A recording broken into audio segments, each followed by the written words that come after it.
간음하지 말아라. 마음속에 음욕을 품고 여자들을 바라보지 말아라. 또한 맹세하지 말라. 함부로 과장하지 말고. 인간은 연약하고 그 약속을 지키지 못할 수도 있는데 현재 상황에서 오르면 네, 아니면 아니오라고 그렇게 짤막하게 대답을 하라. 또 지난주에 우리 세 가지 말씀드렸습니다. 보복하지 맙시다. 또 두 번째로는 악한 자를 대적하지 말라. 세 번째는 원수가 생각나고 괴롭거든 이를 갈지 말고 그를 위해서 기도해주고 도리어 축복해주는 인생을 살아봅시다. 이렇게 지난주에 우리가 다짐을 했습니다. 우리는 믿음으로 천국 백성이 되었습니다. 그러나 우리가 살아가는 이 세상은 아직도 세상의 죄의 법이 주장하고 있는 세상입니다.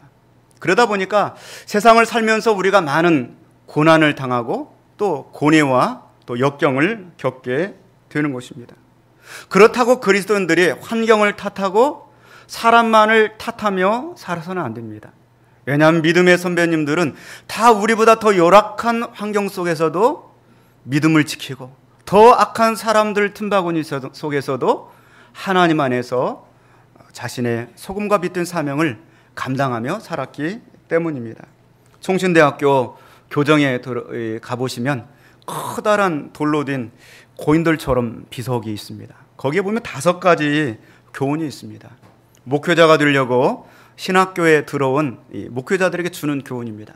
첫 번째 교훈이 뭐냐면 신자가 되라는 교훈입니다.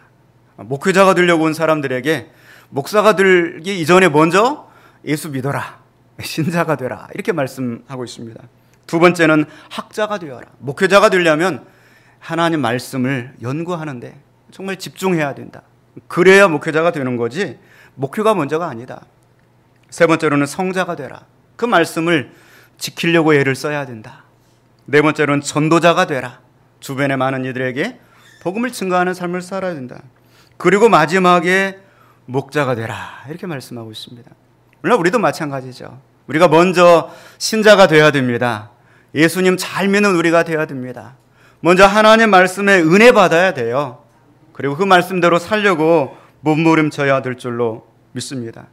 앞으로 3주간에 걸쳐서 동일한 주제에 걸려있는 3가지 세부 주제를 가지고 말씀을 드리려고 합니다.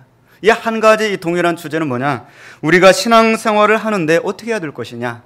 신앙생활을 하나님 앞에서 해야 된다. 신앙생활을 연기하듯 하지 말아라. 하나님 앞에서 신앙생활을 해라. 그 주제에 걸쳐서 3가지로 말씀을 드리려고 합니다. 이번 주는 이제 구제에 관해서 말씀을 드리고요. 또 다음 주는 기도에 관해서, 또 세 번째 주에는 금식에 관해서 말씀을 드리도록 하겠습니다. 여러분 잘 아시는지는 모르겠는데 이슬람교 같은 경우에는 우주 육신이라고 하는 그러한 교리가 있습니다. 우주라고 하는 것은 5개의 기둥이라는 것입니다. 이 5개의 기둥이 뭐냐면 매일 나는 어떻게 행동하며 살 것인가 하는 것입니다. 그래서 그들은 매일매일 이 우주를 5개의 기둥을 기억하고 실천하려고 한대요. 첫 번째 기둥은 뭐냐면 매일 5번씩 신앙 고백을 한다는 거예요. 그러면서 그들의 신앙 고백을 매일 5번씩, 우리도 새벽 예배 나오고 공예배 있고 하다 보면 3번, 4번 이렇게 할 때도 있죠. 매일 5번씩 신앙 고백을 하고요. 두 번째는 매일 5번씩 기도를 합니다. 사우디아라비아 그 성지 메카를 향하여서 그쪽을 향하여 절을 하면서 매일 시간을 정해놓고 5번씩 기도를 합니다. 그래서 이들이 어디에 이사를 가거나 어디 여행을 가면 반드시 먼저 찾는 것이 사우디아라비아 메카가 어느 방향이냐, 그거 찾는 게 일이래요. 그리고 나서 그 다음 자기 일을 한다고 그럽니다. 세 번째는 구제를 하는 것입니다. 이 모슬렘 교도들은 수입의 2.5%, 100만 원을 벌면은 2만 5천 원은 가난한 자들을 위해서 써야 돼요. 이게 구제입니다. 그것뿐만이 아니라 교육품이나 농업 생산물의 일정한 금액을, 일정한 액수를 반드시 가난한 자를 위해서 실천을 하면서 산다는 것이죠. 네 번째는 금식하는 것입니다. 라마다 기간 그 한 달 동안은 그들이 해가 뜨면서부터 해가 질 때까지 금식을 합니다. 한 달 동안에.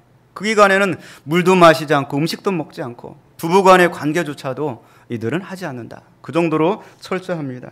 그리고 마지막 5번째가 메카를 향하여서 성지순례를 하는 것입니다. 자기가 생애에 한 번은 꼭 죽기 전에 성지순례를 가야지. 이게 이제 이 모슬람 교도들이 가지고 있는 5조 6신 중에 5가지 기둥이라는 것입니다. 그런데 유태인들에게도 세 가지 기둥이 있었어요. 이 3가지 기둥이 뭐냐면 모슬람 교도들이 지켰던 5가지 중에서 2번, 3번, 4번이 듭니다. 그래서 유대인들이 반드시 신자라고 한다면, 반드시 하나님을 믿는 백성이라고 한다면 3가지는 지켜야 신자였어요. 그 첫 번째가 뭐냐면 오늘 우리가 살펴보게 될 구제라고 하는 것입니다. 반드시 신자들은 가난한 자를 돕는 행위가 있어야 된다. 이것이 유태인들이 가지고 있는 사상이었어요. 그리고 두 번째가 기도하는 것입니다. 유태인들은 시간을 정해놓고 하루 3번씩 기도를 드렸고요. 세 번째는 금식을 했습니다. 이들은 한 달에 한 번씩 금식을 행하고요. 정말 믿음이 좋다고 하는 사람들은 일주일에 이틀씩을 금식을 했어요. 그 정도로 철저하게 금식을 지켰습니다. 오늘 이제 첫 번째로 우리가 살펴볼 것은 구제에 관한 것입니다. 하나님 믿는 백성들로서 과연 우리는 구제를 실천하고 있는가? 왜 구제를 해야 되는가? 구제는 어떻게 해야 되는가?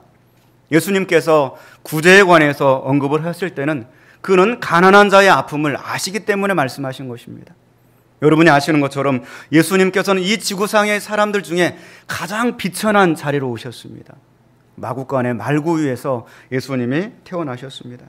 그는 힘든 노동을 하면서 살았습니다. 설상가상으로 자기 아버지가 어느 날 돌아가셨어요. 그래서 그 자기가 가장이 돼가지고 자기 밑에 동생이 6명 이상이 됐습니다. 홀로 드신 어머님을 모시고 30살까지 생계를 유지하는 그 고통의 세월들을 보내셨습니다. 그러다 보니까 너무나도 이 땅의 가난한 사람들의 삶과 그들의 눈물과 아픔을 잘 아시는 예수님이셨습니다. 그래 그 예수님께서 이 구제를 하는 것에 관해서 굉장히 강조하고 있는데, 이왕 구제를 하는 거, 구제를 하지 말라는 것이 아니라 어떻게 해야 될까 하는 것입니다. 오늘 본문의 말씀 1절 말씀 우리 한번 같이 보겠습니다. 1절 말씀입니다. 사람에게 보이려고 그들 앞에서 너희 의를 행하지 않도록 주의하라. 아멘. 첫 번째 강조하는 것, 참된 신앙생활이 뭐냐? 여러분, 참된 신앙생활이 뭘까요? 오늘 본문 1절 말씀에 예수님은 한 가지만 말씀하고 있습니다. 하나님 앞에서 사는 것이다. 할렐루야. 신앙생활은 사람을 기쁘게 하려고 하는 것이 절대 아닙니다. 절대로 신앙생활은 하나님 앞에서 행하는 것입니다. 그것만이 참된 신앙이고요. 그 다른 모든 것은 다 가짜라는 것입니다. 신앙이 무엇입니까? 내가 내 의로 도저히 살 수 없고요. 내가 내 의로 도저히 하나님 앞에 설 수 없기 때문에 내 자신의 의를 완전히 버리는 것입니다. 그리고 하나님이 내가 살 길을 하나 보여주셨는데 예수 그리스도를 통하여 사는 거예요. 할렐루야. 고린도전서 1장 22절로 말씀 보면은 유대인은 표적을 구하고 헬라인은 지혜를 찾으나 우리는 십자가에 못 박힌 그리스도를 전하니 유대인에게는 거리끼는 것이요 이방인에게는 미련한 것이로되 오직 부르심을 받은 자들에게는 유태인이나 헬라인이나 그리스도는 하나님의 능력이요 하나님의 지혜니라.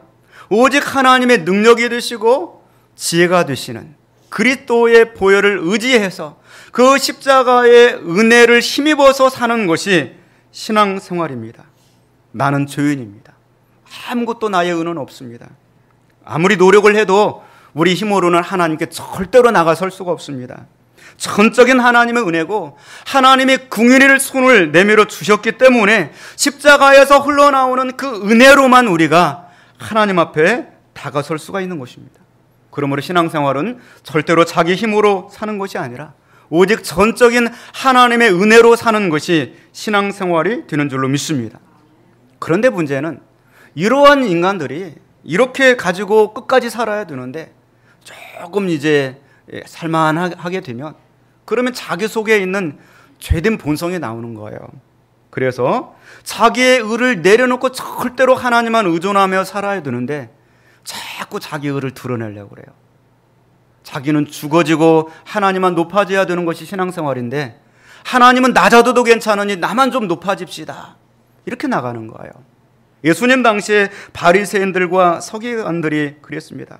자꾸 사람들에게 자기 의를 드러내려고 하고 그렇게 해서 자기가 정말 멋지다 이렇게 인정받으려고 하고 사람 앞에서 봉사하고 헌신하고 구제하고 찬양하고 기도하고. 예수님은 그 모든 것들을 하지 말라고 말하는 것입니다. 오직 하나님 앞에서만 하라고 말씀하고 있는 것입니다. 사람 앞에서 신앙생활하고 사람 보기 좋으라고 하는 그 모든 것들은 하면 할수록 하나님과 멀어지는 거예요. 그렇게 하면 할수록 타락하는 거예요. 그렇죠? 더 찬양하고 더 기도하는데 타락한다는 거 이해가 되지 않잖아요. 자기 의를 드러내려고 할 때는 타락하는 것입니다. 하나님은 절대로 그것을 기뻐받지 않습니다. 의식하지 말라고 그럽니다. 의식하는 것은 히포크라테스라고 그래서 배우가 가면을 쓰고 연기하는 것입니다. 내 자신이 얼마나 추악한 죄인인가를 깨달아야 되는데 그 죄인이 거룩한 채 하는 거예요. 얼마나 하나님 바라보시기에 위선적이고 정말 하나님 바라보시기에 안타까운 모습인지 모릅니다. 예배도 마찬가지죠. 내가 죄인으로서 한 주간 살았던 모든 것들을 회개하고 오직 이 시간에 내게 내려주신 하나님의 의와 은혜가 없으면 저는 절대로 설 수 없습니다. 지옥 불구덩이에 떨어질 수밖에 없습니다. 고백하면서 드려지는 예배를 하나님 받으시지. 누군가 보기 위해서 드리는 위장된 예배, 마음이 없는 예배, 거짓된 예배는 절대로 하나님이 받지 않으세요. 그런 예배를 드리려면 예배의 자리에 나오지 않는 게 나아요. 차라리 하나님 앞에 나와서 내가 모든 것들을 내려놓고 내 마음을 찢으면서 오직 내게 베풀어진 유일한 한 가지 방도 예수 그리스도밖에 없습니다. 그렇게 드리는 예배만 하나님이 받으신다고 말씀하고 있습니다. 그러면서 구제를 말씀하고 있습니다. 과연 어떻게 구제를 해야 될 것인가? 오늘 본문의 3절과 4절 말씀 한번 같이 보겠습니다. 너는 구제할 때 오른손이 하는 것을 왼손이 모르게 하여 내 구제함을 은밀하게 하라. 은밀한 중에 보시는 너희 아버지께서 갚으시리라. 아멘. 우리가 구제를 할 때도 마찬가지다. 누군가에게 인정받으려고 드러내려고 하는 구제 하지 말아라. 오른손이 하는 것을 왼손이 모르도록 하라. 이거 아무리 해보려고 해도 안 돼요. 같은 머리에서 명령을 내리는데 오른손이 이렇게 움직이는데 왼손이 나는 못 본 척 할 거야. 이게 안 됩니다. 그 정도로 은밀하게 하라는 것입니다. 그러면 하나님이 알아주신다. 하나님은 보고 계신다. 하나님이 알아주시고 하나님이 보고 계시면 끝이잖아요. 뭐가 더 필요합니까? 하나님이 보셨는데, 하나님이 아시는데. 그런데 사람들의 마음속에서 인정받고 싶은 욕구가 있는 거예요. 자기를 드러내고 싶은 본능이 있는 거예요. 자기의 인물, 또 자기가 가진 지위, 또 세상적인 여러 가지 업적들, 어떤 이런 것들, 학식들, 이런 것들을 자꾸 자랑하고 싶어 하는 것입니다.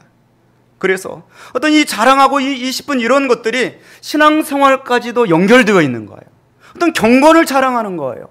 말이 됩니까? 몇 년을 내가 예수를 믿었고, 어떤 경건을 자랑합니다. 내가 어떻게 신앙생활을 했고, 내가 어떤 직분을 가지고 있고, 이게 과연 가당한 일이냐 하는 것입니다. 예수님 바라보실 때 가장 질이 나쁜 것이 뭐냐? 경건을 가지고 자랑하는 거예요. 하나님 앞에서 해야 될 그러한 행동을 가지고 감히 그걸 가지고 자랑하려고 하는 위선을 말씀하고 있는 것입니다. 주님이 바라보셨을 때 구제라고 하는 것은 이웃과의 관계에서 이루어지게 됩니다. 그리고 기도라고 하는 것은 하나님과의 관계에서 기도 생활이 이루어지게 되고요. 그리고 이제 우리가 3주째 보게 될 금식이라고 하는 것은 자기 자신의 문제를 가지고 기도하는 거예요. 그러면 됐지. 그걸 가지고 누구에게 드러내려고 하고 누가 알아줬으면 하고 하는 그 모든 것들이 다 그릇된 동기에서 비롯된다는 것입니다. 사랑하는 성도 여러분, 과연 이 얘기가 나무 얘기입니까? 아니면 우리 자신의, 내 자신의 얘기입니까? 한번 우리 자신들을 들여다보기를 원합니다.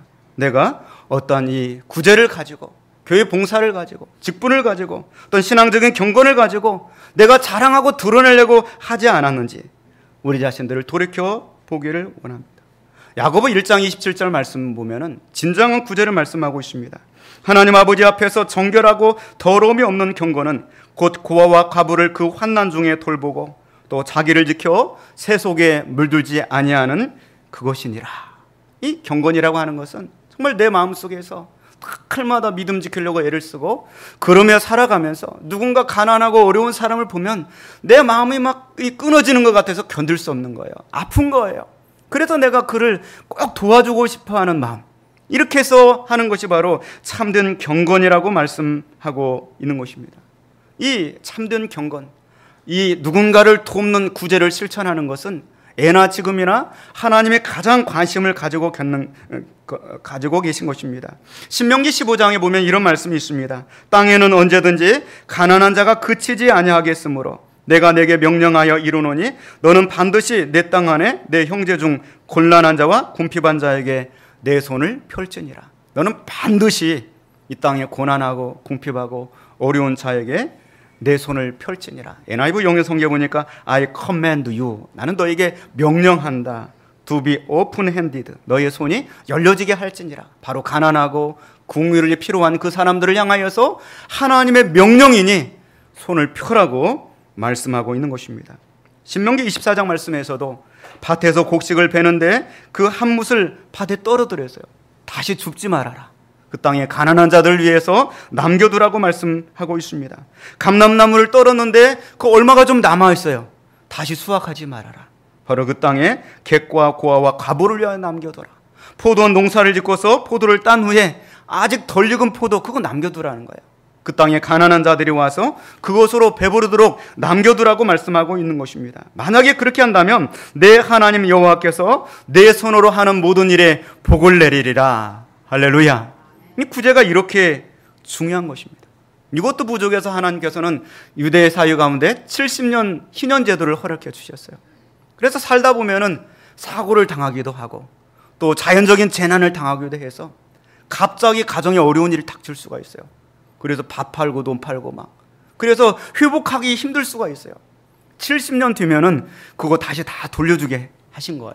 그래서 다시금 회복하도록 이 땅에 가난한 자들이 없도록 하신 것이 바로 하나님의 뜻이었던 것입니다. 과연 신약 성경에 나타나신 하나님의 모습은 어떻습니까? 여러분 잘 아시는 것처럼 예수님은 가장 가난한 자로 오셔서 가난한 인생을 사셨습니다. 그가 복음을 전했던 대상들도 가난한 사람들 그랬어요. 가난한 자들의 친구로서 그는 평생을 사셨습니다. 자, 그렇다고 한다면 오늘 교회는 어떻게 해야 될까요? 우리도 가난한 자의 정신을 가지고 우리가 살아야 되는 것입니다. 교회는 늘 가난한 자를 생각해야 됩니다. 성도들은 늘 살면서 자기 주변에 어렵고 힘든 사람이 있다면 그 사람을 그냥 지나쳐서는 안 됩니다. 반드시 손을 펴야 됩니다. 이것이 하나님의 명령인 것입니다. 그런데 문제는 이렇게 구제를 하고 손을 펴면서 나팔을 부는 거예요. 여러분 지금 다 모이십시오. 지금 제가 이 돈을 가지고 가난한 자에게 나눠주려고 지금 왔습니다. 보세요. 나팔 불 때 이 시간에 안 오면 안 됩니다. 사진 찍으세요. 그러면서 막 이 돈을 뿌리는 거예요. 예수님 바라보실 때 그거는 아니다는 것입니다. 바로 돈을 주고 칭찬을 사는 행위지 절대로 저것은 구제하는 것이 아니라고 말씀하고 있습니다.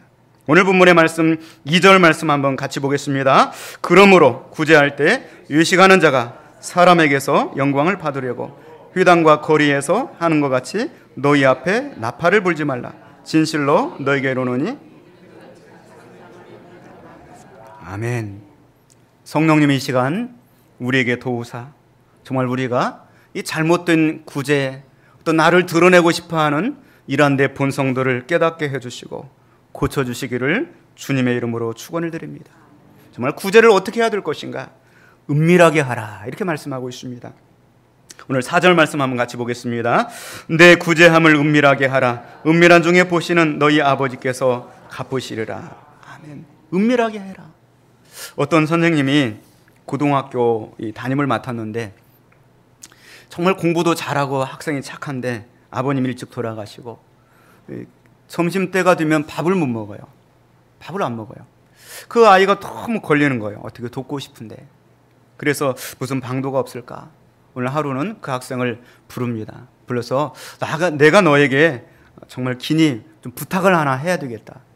그래서 무슨 부탁이냐고 그랬더니 내가 최근에 이제 결혼을 해서 우리 집사람이 날마다 도시락을 싸주는데 내가 계란을 절대 못 먹는다. 도시락 위에 계란을 늘 하나를 얹어서 주니 내가 이걸 안 먹고 가면은 부부간에 또 금이 갈 것 같고 내가 정말 부탁하니까 이거 좀 제발 맛있게 좀 이렇게 너가 좀 대신 처리를 해달라 이렇게 부탁을 하죠. 그 학생은 속으로 잘 됐다. 내가 내 형편을 말하지 않고 이렇게 해서 점심을 한 끼를 해결하겠구나. 그리고 맛있게 먹고 화장대로 설거지까지 탁 해서 줍니다. 선생님은 너무 고맙다. 야, 너가 이렇게 먹어줘서 우리 집사람이 얼마나 나를 기뻐하고 좋아하는지 모른다. 그래서 날마다 그렇게 해서 이 학생이 고등학교 좋은 성적으로 대학도 들어가고 졸업을 했어요. 그리고 몇 년 뒤에 보니까 선생님이 결혼을 하지 않은 거예요. 결혼 안 했어요. 그런데 그 자기 제자가 혹시라도 상처받을까봐 또 그 도시락을 안 먹을까봐 거짓말을 해가면서까지 그 제자를 먹였던 거예요. 자기가 아침에 일찍 도시락 싸가지고 제자의 그 도시락을 싸다가 먹였던 거죠. 여러분, 정말 하나님 바라보실 때 얼마나 기쁜 그런 구제입니까? 그렇죠. 하나님 바라보셨을 때 정말 이렇게 구제하면 얼마나 멋질까, 성도들이. 정말 하나님 바라보시는데 왜 하나님이 나를 보신다는 생각을 하지 않고 누가 알아주기만 바랄까? 왜 자꾸 자기를 어떤 드러내려고만 할까? 하나님 그렇게 말씀하시는 것이죠. 1절 말씀 보면은 그리하지 아니하며 하늘에 계신 너희 아버지께 상을 받지 못하느니라. 2절 말씀에도 그들은 자기 상을 이미 받았느니라. 이 말씀을 하시는 거 보면은 분명히 구제에는 상하고 연관이 있는 것 같아요. 무슨 상을 주실지는 모르겠어요. 그런데 분명히 상에 관해서 강조하고 있습니다. 그런 성도 여러분, 우리가 하나님 앞에서 구제를 하고 선행을 하실 수 있기를 주님의 이름으로 축원을 드립니다. 과연 누구를 위한 구제인가? 누구를 위한 신앙생활인가? 내 이름을 내기 위한 것인가? 내가 인정받아서 뭐 할 건데요? 내 죄인된 내가 인정받아서 뭐 해요? 그렇잖아요. 신앙생활은 하나님 앞에서 하나님을 기쁘시게 하는 신앙생활을 해야 될 줄로 믿습니다. 누가복음 10장에 보면은 재밌는 얘기가 있습니다. 여러분 잘 아시는 선한 사마리아인의 비유입니다. 예수님께서 이 말씀을 하십니다. 어떤 사람이 예루살렘에서 여리고도 내려가다가 강도를 만났다. 강도들이 옷을 벗기고 때려서 거의 죽게 되었다. 그런데 마침 한 제사장이 그 앞을 지나가게 되었다. 그런데 그를 보고 피하여서 그냥 지나갔다고 그럽니다. 그리고 조금 지나니까 이와 같이 한 레위인도 그곳에 이르러서 강도 만나서 피를 흘려 쓰러져 가고 있는 사람을 봤는데 보고 피하여 지나갔다고 말합니다. 그런데 33절 누가복음 10장 33절에 보니까 어떤 사마리아 사람은 여행하는 중에 그 사람 여행하고 있었어요. 그 강도 만난 사람을 봅니다. 그런데 성경 말씀 보니까 보고 불쌍히 여겼다고 그랬어요. 불쌍히 여겨 가서 그에게 기름과 포도주를 상처에 부었습니다. 그걸 싸매어주고 자기가 여행을 위해서 나섰는데 그 자가용에 강도 맞는 사람 그 나귀에 태우는 거예요. 그리고 주막까지 가가지고 이 주막집 주인에게 데나리온 둘, 우리 돈으로 하면 한 20만 원 정도 되겠죠? 둘을 주면서 이 사람을 좀 잘 보살펴달라. 내가 다시 돌아올 때 비용이 더 들어가면 계산하겠다고 이야기를 하고 있습니다. 자, 이 내용을 저는 보면서 이 내용이 새롭게 보이는 거예요. 두 가지입니다. 첫 번째는 뭐냐면 만약에 이 강도 만난 사람들이 북적북적하는 그 자리에서 쓰러져 있었다고 한다면 제사장이나 레위인이 그냥 지나갔을까요? 여러분, 그러지 않았을 거예요. 막 달려가가지고 사람들이 보고 있네? 그러면서 여보세요, 여보세요 막 그러면서 아마 돌봐줬을 거예요. 그런데 아무도 보는 사람이 없으니까 그냥 지나가는 거예요. 누구는 보고 계신데? 하나님 보고 계신데. 이 사마리아 사람은 아무도 보고 있지 않지만 다가가서 도와주는 거예요. 그리고 두 번째는 이 선한 사마리아 사람이 이름을 남기지 않아요. 나는 아무개고 내 전화번호, 주소 이렇게 되니까 데나리온 둘 보이죠? 나중에 잘 났으면 이거 아시죠? 이름을 남기지 않아요. 그냥 사마리아 사람 한 사람 이렇게 나와 있어요. 과연 이것은 무엇을 말씀하고 있습니까? 예수님은 누가복음 10장 37절 말씀에 가서 너희도 이와 같이 하라 이렇게 말씀하고 있습니다. 우리도 이렇게 살았으면 좋겠습니다. 잠언 19장 17절 말씀 보면은 가난한 자를 불쌍히 여기는 것은 여호와께 꼬이는 것이니 그 선행을 갚아 주시리라. 가난한 자를 우리가 도와주고 불쌍히 여기면 하나님께서 내가 저 사람에게 빚졌다. 그리고 갚아 주신대요. 할렐루야. 여러분, 참으로 구제는 이렇게 하라. 이렇게 말씀하고 있습니다.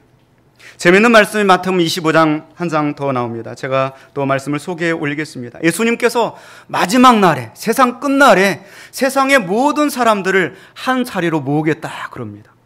어떻게 모든 세상 사람들을, 지금부터 살았던 모든 사람들을 한 자리로 모을까? 그런 장소가 있을까? 어쨌든 성경에 모으신다고 하니까 모으시겠죠. 세상의 모든 사람들을 다 한 자리로 모으신다. 뭐 하려고 모으시냐면 둘로 나누려고 모으신대요. 오른쪽에는 양으로 분류를 하고 왼쪽에는 염소로 분류를 해서 나눈다고 말씀하십니다. 그런데 그 나누는 기준이 무엇인가? 그 기준이 무엇이냐 보면은 구제입니다. 구제를 기준해서 구제를 한 사람은 오른쪽에 놓고 구제를 하지 않고 산 사람은 왼쪽에 놓는 거예요. 그리고 예수님이 오른쪽에 있는 사람들에게 말씀하십니다. 내 아버지께 복을 받을 자들이여 나와 창세로부터 너희를 위하여 예비된 나라를 상속받으라. 그렇게 축복에 말씀하십니다. 그 근거가 무엇이냐? 내가 줄일 때 너희가 먹을 것을 주었고 내가 목마를 때 마시게 하였고 나그네 되었을 때 영접하였고 헐벗었을 때 옷을 입혔고 병들었을 때 돌보았고 옥에 갇혔을 때 와서 보았느니라. 막 축복의 말씀을 쏟아붓습니다. 그랬더니 그 양들이 다 막 어리둥절해요. 그리고 합창을 합니다. 우리가 언제 그랬어요? 모르는데요. 언제 그랬어요? 우리는 아무것도 한 것이 없습니다. 합창을 하는 거예요. 그때 예수님께서 말씀하십니다. 너가 지극히 작은 자 하나에게 한 것이 곧 나에게 한 것이니라. 그리고 생각해 보니까 한 것이 없는 것은 아닌 거예요. 살면서 가장 어렵고 힘든 사람에게 이거 뭐 1,000원, 2,000원 도와줘야 무슨 도움이 될까? 그런데 그 가장 어렵고 힘든 작은 자 하나에게 도움을 준 것이 그 사람에게는 큰 것이 되었고 예수님 보시기에도 큰 것이 되었다는 거예요. 여러분, 또 오른쪽에 있는 그 왼쪽에 있는 사람들에게 또 이야기를 합니다. 그들에게는 완전히 막 저주를 퍼붓습니다. 나를 떠나가서 마귀와 그 사자들을 위하여 예비된 영원한 불에 들어가라. 이 저주를 받은 자들아. 막 이들이 또 염소떼들이 합창을 해요. 우리가 무슨 잘못을 했기에 그렇게 저주를 퍼붓습니까? 예수님이 너네들은 구제를 하지 않았다. 내가 정말 어렵고 힘들 때 옥에 갇혔을 때 와보지도 않고 병들었을 때 돌보지도 않았고 내가 나그네 될 때 옷을 입히지 않았고 내가 줄일 때 먹을 것 주지 않았고 내가 목마를 때 마실 것 주지 않았다. 그렇게 말합니다. 이 사람들이 언제 그랬습니까? 또 막 염소떼들이 합창을 하죠. 예수님 뭐라고 하십니까? 지극히 작은 자 하나에게 하지 않은 것이 나에게 하지 않은 것이다. 이렇게 말합니다. 여러분 생각해 보세요. 만약 지금 예수님이 오셔서 이 마태복음 25장대로 우리를 딱 나눈다고 한다면 과연 나는 어디에 서게 될 것인가? 한번 우리 자신들을 보기를 원합니다. 여러분, 우리가 세상에서 빛과 소금이 된다는 것은 무엇일까요? 과연 내가 말로만 빛과 소금이 될 수 있습니까? 어떻게 해야 됩니까? 여러분, 우리들 교회에도 몇 년 전부터 구제 헌금 봉투를 비치를 해놨어요. 가만히 봅니다. 정말 부끄럽습니다. 한 달에 들어오는 구제 헌금 액수가 제가 보기로는 한 5만 원 채 튀지 않는 것 같아요. 이 성도들이 다 이 신앙생활을 하는데 나를 위해서 돈을 쓰는 건 아깝지 않은데 누군가 가난하고 어려운 사람을 위해서 심는 거는 아깝게 여기는 거예요. 이것이 우리의 현 주소가 아닌가. 또 우리가 뭔가 자그마한 선을 행하고서는 자꾸 그거는 또 드러내려고 그러고 과연 우리의 모습은 어떠한가? 여러분, 이 말씀을 준비하면서 알츠하이머가 되어야 되겠다. 우리 옆 사람 한번 같이 인사합니다. 알츠하이머. 네. 뭡니까? 치매예요, 치매. 내가 선한 것을 행한 거는 다 잊어버려야 돼요. 양들처럼. 그렇잖아요. 다 잊어버려요. 선한 일을 행하고. 그러면 누가 기억하십니까? 하나님이 기억해 주시고 하나님이 기억해 주시면 다 끝난 거예요. 그럼 뭐 더 인간들에게 사람들에게 그걸 알려고 할 필요가 뭐가 있겠습니까? 오늘 말씀을 근거해서 볼 때 구제는 지금 당장 우리가 실천해야 될 가장 급선무입니다. 하나님의 명령입니다. 헨리 나우엔이라고 하는 기독교 목회자요 또 사상가였던 그분은 그렇게 말했습니다. 이 세상에 교회가 어떻게 부패하지 않고 어떻게 썩어지지 않고 설 수 있을까? 그거는 긍휼을 실천하는 것이다. 그거는 바로 구제를 행하는 것이라고 그랬습니다. 우리가 사는 세상에는 가난한 자가 끊임없습니다. 그러나 그 가난한 자는 교회의 짐이 아니라 교회의 축복의 통로입니다. 우리는 얼마나 가난한 자, 고통당하는 자에게 우리의 마음을 쓰고 있습니까? 우리는 얼마나 하나님만이 아실 수 있는 그러한 구제를 실천을 하고 있습니까? 우리는 얼마나 예수님처럼 내 주변의 가난한 자를 생각하고 그들의 친구가 되어주고 있습니까? 우리는 얼마나 가난한 자들이 정말 나의 작은 섬김을 통하여 감동해하고 감격하는 삶을 살고 있습니까? 우리들 교회는 정말 가난한 자들로 말미암아 하나님을 찬양하게 하고 있습니까? 운비라 중에 보시는 하나님이 정말 나의 구제를 보시고 상을 주실 만한 그러한 삶을 우리가 살아갈 수 있기를 주님의 이름으로 축원을 드립니다. 기도하겠습니다.